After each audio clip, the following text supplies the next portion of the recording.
चलिए आज चलते हैं 13वीं सदी की दिल्ली सल्तनत में। एक ऐसा दौर जब सल्तनत में चारों तरफ उथल-पुथल मची हुई थी और इसी अफरा तफरी के बीच एक ऐसी महिला की कहानी सामने आती है जिसने हर मुश्किल को चुनौती दी और इतिहास का रुख ही मोड़ दिया। ये कहानी है दिल्ली की पहली और इकलौती महिला सुल्तान की। आइए जानते हैं कि कैसे उसने ये कांटों भरा ताज पहना। और यहीं से उठता है वो एक बड़ा सवाल जो इस पूरी कहानी की जड़ में है। क्या एक समाज एक काबिल औरत को सत्ता में देख सकता है? ये एक ऐसा सवाल है जो 800 साल बाद भी उतना ही सच लगता है। तो कहानी शुरू होती है साल 1236 से। सुल्तान इल्तुमिश की मौत हो चुकी है और दिल्ली सल्तनत एक बहुत ही नाजुक मोड़ पर खड़ी है। उनकी मौत के साथ ही तख्त के लिए एक खतरनाक जंग का आगाज हो गया था। अब देखिए, इल्तुतमिश ने अपने बेटों की काबिलियत देखी थी, या यूं कहें कि नाकाबिलियत।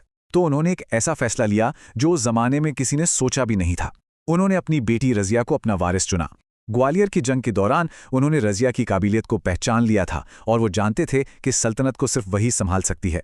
ये एक ऐसा फैसला था जो सीधी सीधी परंपरा को चुनौती दे रहा था। लेकिन सुल्तान की इस ख्वाहिश के बीच एक बहुत बड़ी दीवार खड़ी थी, और वो दीवार थी तुर्क-ए-चहलगानी। ये 40 तुर्क सरदारों का एक ऐसा गुट था जो खुद को ही असली हुक्मरान समझते थे।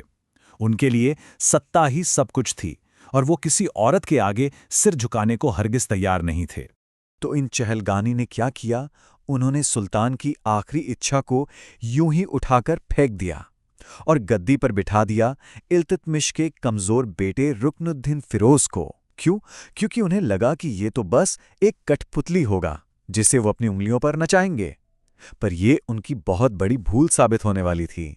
उनका ये दांव भाई बहुत बुरी तरह से उल्टा पड़ा। असली पावर रुकनुद्दीन के हाथ में नहीं बल्कि उसकी मां शाह तुर्कान के हाथ में आ गई, और उसने तो आतंक का राज फैला दिया। अपने दुश्मनों पर जुल्म करना, यहां तक कि अपने ही एक सौतेले बेटे को मरवा देना। उसके अत्याचारों का नतीजा ये हुआ कि पूरी सल्तनत में बगावत की आग भड़क उठी। और इसी उथल-पुथल और अराजकता के बीच रज़िया को अपना मौका दिखा। उसने फैसला किया कि अब उसकी बारी है। अब रज़िया ने जो किया वो सच में कमाल था। उसने इन ताकतवर अमीरों को पूरी तरह से बाईपास कर दिया और वो सीधे पहुंची जनता के पास। जुम्मे की नमाज के वक्त उसने लाल कपड़े पहने, जो उस वक्त इंसाफ मांगने का प्रतीक होता था। उसने भीड़ को अपने पिता की आखिरी इच्छा याद दिलाई और एक बहुत बड़ा वादा किया, अगर मैं एक अच्छी शासक साबित नहीं होती तो आप मुझे हटा सकते हैं। रज़िया की इस अपील ने तो जैसे लोगों में एक चिंगारी लगा दी। दिल्ली के आम लोगों ने महल पर धावा बोल दिया, शाह तुर्कान और रुकनुद्दीन को सत्ता से उखाड़ फेंका और रज़िया को सिंहासन पर बिठा दिया। ये इतिहास का एक बहुत ही नायाब पल था जब जनता की आवाज ने अमीरों की साजिशों को खामोश कर दिया था। तो रज़िया सुल्तान तो बन गई, लेकिन ताज पहनना एक बात थी और उसे संभाले रखना बिल्कुल दूसरी। असली जंग तो अब शुरू होनी थी। एक औरत के लिए ऐसे समाज में जहां मर्दों का ही बोलबाला था, ये रास्ता सच में कांटों से भरा था। रज़िया ने आते ही साफ कर दिया कि वो किसी की कठपुतली नहीं बनने वाली है।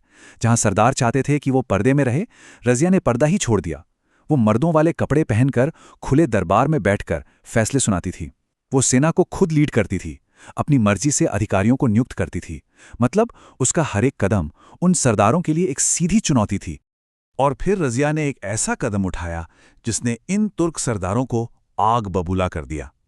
उसने जमालुद्दीन याकूत, जो एक अबिसीनियाई गुलाम था यानी गैर तुर्क, उसे शाही घुड़साल का मालिक बना दिया। ये पद बहुत बड़ा था और इन तुर्क के चहलगानी के लिए ये अपनी तौहीन थी, एक नाकाबिले बर्दाश्त अपमान। तो देखिए, जब उसके दुश्मन उसे एक शासक के तौर पर नहीं हरा पाए तो उन्होंने उस पर एक औरत होने के नाते हमला किया। उन्होंने रज़िया और याकूत के बारे में जहरीली अफवाहें फैलानी शुरू कर दी।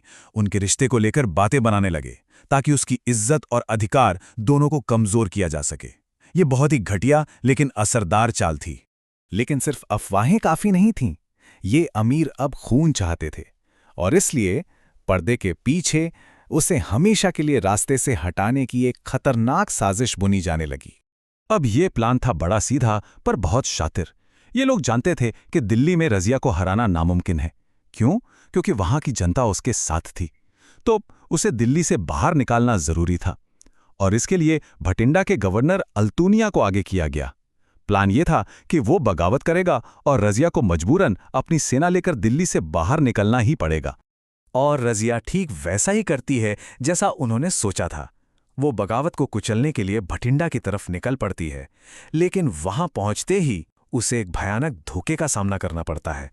जिन तुर्क सैनिकों पर उसे भरोसा था वही उसके खिलाफ हो गए थे। साजिश करने वालों ने उन्हें भड़का दिया था। जो लड़ाई हुई उसमें उसका वफादार साथी याकूत मारा गया। रज़िया अकेली पड़ गई। उसे पकड़कर भटिंडा के किले में कैद कर लिया गया। एक पल में सब कुछ खत्म हो गया था। लेकिन कैद में भी रज़िया ने हार नहीं मानी थी। उसने एक ऐसा दांव खिला जिसकी किसी ने कल्पना भी नहीं की होगी। उसने अपने ही किडनैपर अल्तूनिया को मना लिया, न सिर्फ उससे शादी करने के लिए बल्कि दिल्ली की गद्दी वापस हासिल करने में उसकी मदद करने के लिए भी। सोचिए, दुश्मन को ही अपना साथी बना लिया। दोनों ने मिलकर दिल्ली पर फिर से चढ़ाई की, पर शायद किस्मत को कुछ और ही मंजूर था। उनकी सेना हार गई और साल 1240 में कैथल के पास दोनों मारे गए।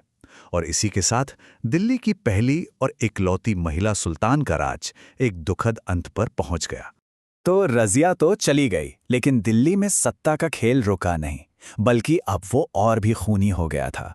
पर सवाल ये है कि इस पूरे खेल का असली विजेता कौन बना? रज़िया के बाद के कुछ साल तो पूरी तरह से अराजकता में डूबे रहे। तुर्क अमीर जैसे अपनी मनमानी कर रहे थे। एक के बाद एक सुल्तानों को गद्दी पर बिठाया और फिर मार दिया। पहले बहराम शाह, फिर मसूद शाह और फिर नसीरुद्दीन महमूद।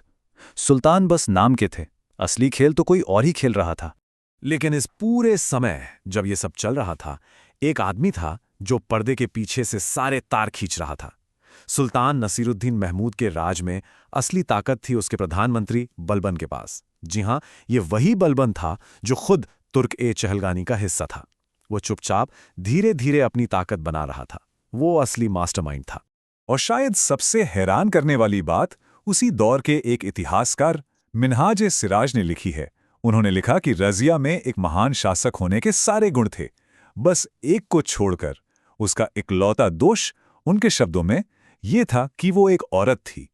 ये एक ऐसी बात है जो उस समाज की पूरी सोच को सामने रख देती है जिसने आखिर में उसे बर्बाद कर दिया।